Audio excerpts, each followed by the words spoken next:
ایک مومن انسان کی جو زندگی ہے، اس کے جو شب و روز ہوتے ہیں، وہ جیسے جیسے وقت گزرتا جاتا ہے اس کو اللہ تعالیٰ کے قریب کرتے جا رہے ہیں اور اس سے جنت کے قریب کرتے جا رہے ہیں۔ آج ہم نبی کریم صلی اللہ علیہ وآلہ وسلم کے ان معمولات کا ذکر کریں گے جو نبی کریم صلی اللہ علیہ وآلہ وسلم دن رات میں نفل و نوافل پڑھتے تھے، یا جن نفل و نوافل کی رسول اللہ صلی اللہ علیہ وآلہ وسلم نے ترغیب دی ہے۔ سب سے پہلے رسول اللہ صلی اللہ علیہ وسلم کی نماز تہجد کی بات کرتے ہیں۔ تہجد کا وقت کون سا وقت ہے؟ تہجد کا وقت جب بندہ عشاء کی نماز پڑھ لے تو اس کے بعد ہی تہجد کا وقت جو ہے شروع ہو جاتا ہے اور نماز فجر تک رہتا ہے۔ اور تہجد کا سب سے اول ترین وقت وہ ہے جو ٹائم سحری کا ٹائم ہے، یعنی فجر سے 2 گھنٹے پہلے۔ یہ جو وقت ہے یہ تہجد کا بہترین اور سب سے اعلیٰ وقت ہے، اور اس ٹائم اللہ تعالیٰ آسمان دنیا پر پہلے آسمان پر آ جاتے ہیں اور خود صدا لاتے ہیں، صدا لگاتے ہیں کہ کوئی بندہ مجھ سے کوئی سوال کرے میں رب اس کو عطا کروں گا۔ تو نبی کریم صلی اللہ علیہ وآلہ وسلم کی تہجد کیسی تہجد تھی؟ آپ تہجد کی نماز میں سید عائشہ رضی اللہ تعالیٰ عنہا سے مروی ہے، آپ صلی اللہ علیہ وآلہ وسلم 11 رکعت پڑھتے تھے، اور ان 11 رکعت اتنی لمبی پڑھتے کہ ایک روایت میں آتا ہے سورۃ بقرہ، ال عمران اور سورۃ نساء نبی کریم صلی اللہ علیہ وسلم نے ایک ہی رکعت میں پڑھ دی، وہ ایک تہجد کی نماز۔ تو یہ تہجد کی نماز، اس کی فضیلت اگر ہم اس پر غور کریں تو نبی صلی اللہ علیہ وسلم نے فرمایا یہ نیکوں کاروں کی نماز ہے، یہ صالحین کی نماز ہے۔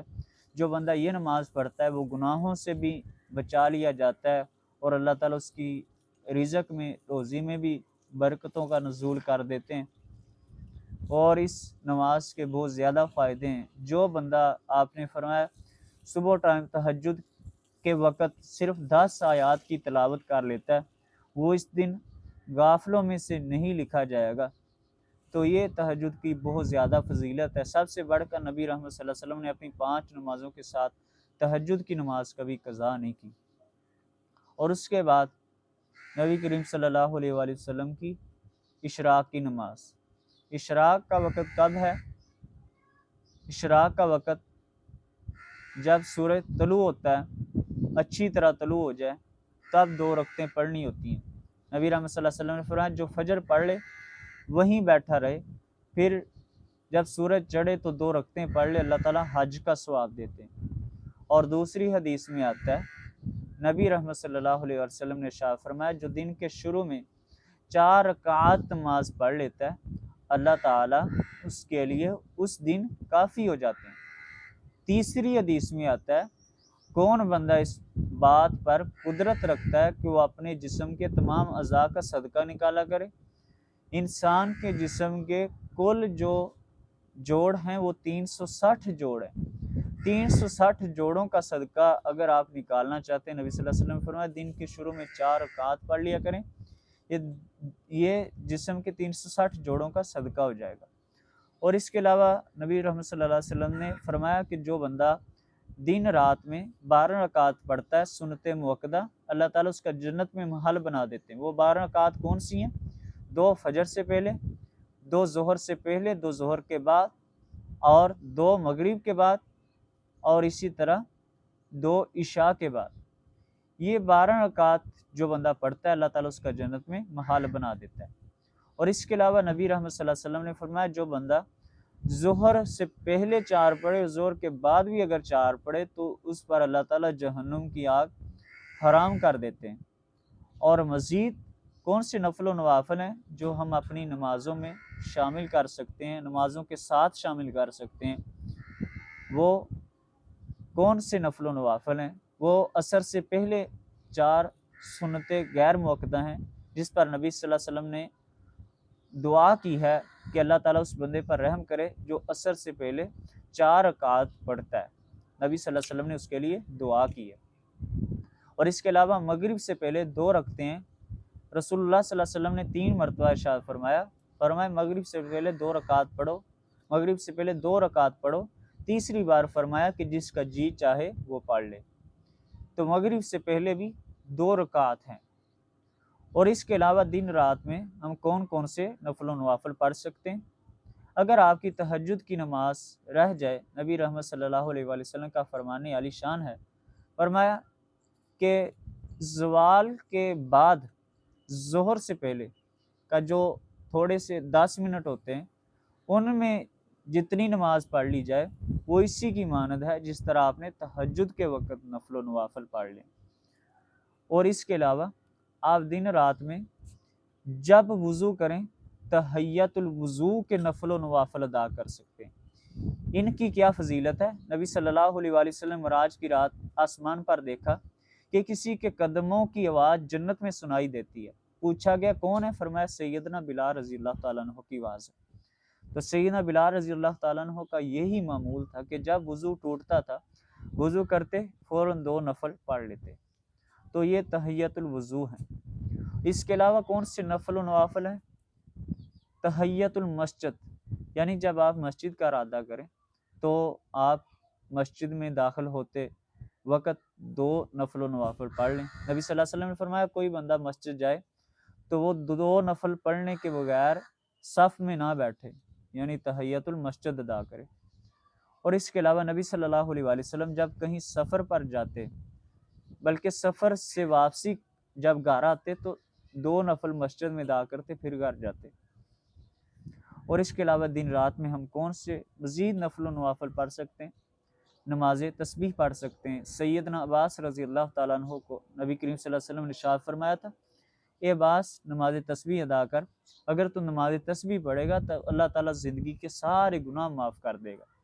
اور اس کے علاوہ ہم کون سے نفل و نوافل ادا کر سکتے ہیں؟ ہم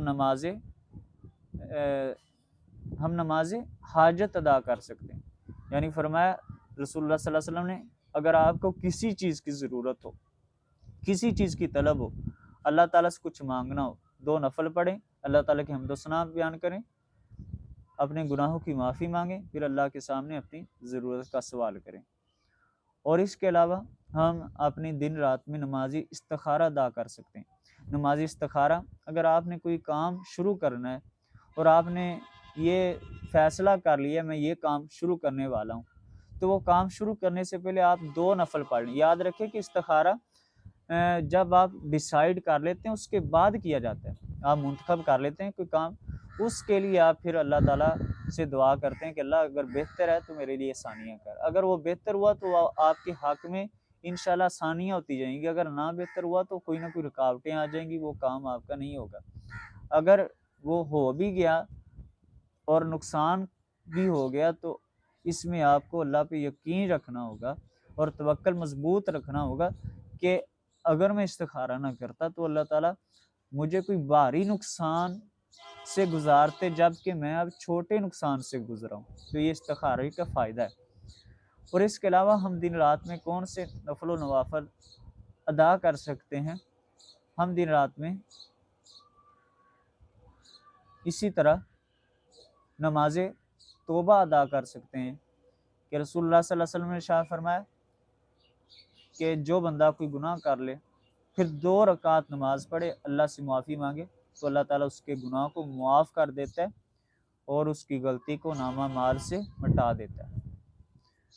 تو یہ کتنے ہی بے شمار نفل و نوافل ہیں کہ جو ہم ادا کر کے دن رات میں اللہ تعالیٰ کا نہ صرف قرب حاصل کر سکتے ہیں بلکہ ہم اللہ تعالیٰ کے پسندیدہ بندے بن سکتے ہیں۔ اور رسول اللہ صلی اللہ علیہ وآلہ وسلم کا ارشاد گرامی ہے کہ جو بندہ میرے ولی کو تکلیف دیتا ہے، میرے دوست کو تکلیف دیتا ہے، اللہ تعالیٰ فرماتے ہیں کہ وہ مجھے تکلیف دیتا ہے اور میں اس کے لیے اعلان جنگ کرتا ہوں۔ اور میرا ولی کون ہے؟ میرا ولی وہ ہے جو سجدوں کے ذریعے میرا قرب تلاش کرتا ہے۔